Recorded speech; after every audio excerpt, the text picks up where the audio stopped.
अस्सलाम वालेकुम guys, welcome back to another video. I hope you all are doing well. अच्छा, काफ़ी सारे स्टूडेंट मुझसे कमेंट में पूछ रहे हैं कि नोट्स मिल सकते हैं क्या, नोट्स ये वाले हमें शॉर्ट रिवीजन क्लासेस के चाहिए। सो यस, आप लोग को नोट्स मिल सकते हैं, बट इट्स पेड। अगर आप लोग को चाहिए तो आप लोग मुझसे रब्ता कर सकते हैं, दैन मैं आप लोग को प्रोवाइड कर दूँगी पूरी बुक के नोट्स। अच्छा, our today's topic is cell wall. Cell wall is present only in plant cell, not in animal cell, and it's a protective layer around the plant cell. Cell wall की अगर बात करें तो cell wall को Robert Hooke ने 1665 में discover किया था। इसको एब्सेंट होती है ये एनिमल सेल के अंदर, फंजाई में काइटिन की बनी हुई होती है, प्लांट्स और एल्गी में सेल्यूलोज की, जबकि बैक्टीरिया में पेप्टिडोग्लाइकन या म्यूरिन की बनी हुई होती है।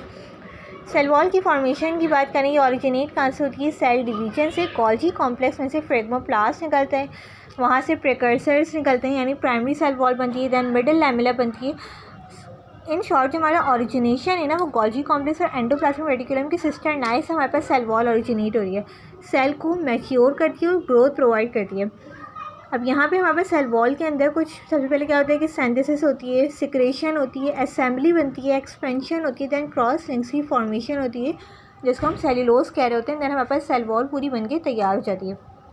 सबसे पहले मिडल लैमेला बनती है जो कि आउटर लेयर होती है, दैन प्राइमरी सेल वॉल बनती है, दैन अंदर की तरफ सेकेंडरी सेल वॉल बनती है जो कि इनर लेयर होती है और ये बहुत हार्ड होती है।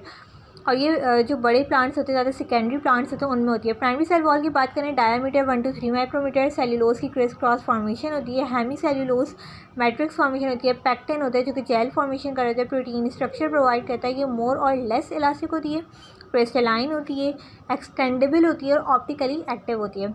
मिडल लैमेला की बात करें तो डायमीटर 1 माइक्रोमीटर होता है, कैल्शियम पैक्टेट मैग्नीशियम सॉल्ट्स होते हैं, इसमें पैक्टिन जो होते हैं वो सेमेंट सा वॉल यानी बॉल को बना रहे होते हैं, जो नेबरिंग सेल्स होते हैं ना उनकी वॉल को बना रहे होते हैं। इसके अलावा थिन होती है, ये एमॉर्फस होती है और ऑप्टिकली इनएक्टिव होती है। एमॉर्फस मीन्स कि एसिड और बेस दोनों पे हमारे पास ये रिएक्ट कर जाएगी। लाइक वाटर को हमने पढ़ा है कि वाटर की नेचर भी एमॉर्फस होती है। सेकेंडरी सेल वॉल की बात करें तो डायमीटर 5 to 10 माइक्रोमीटर होता है, सेल्यूलोज की बनी हुई होती है, लिग्निन इसके अंदर मौजूद होता है जिसको स्ट्रेंथ प्रोवाइड कर रहा होता है, ज़्यादा हार्ड बना रहा होता है। इसके अलावा नॉन सेल्यूलोसिक की बात करें तो इसमें कैल्शियम और मैग्नीशियम आयंस होते हैं, सिलिका इसके अंदर लाजमी होता है, ये मोर और लेस रिजिड होती है। रिजिड मीन्स होता है बहुत हार्ड, सख्त। तो इस तरह की इसकी प्रॉपर्टीज़ होती हैं, आप लोगों ने याद रखनी है। Thank you for watching.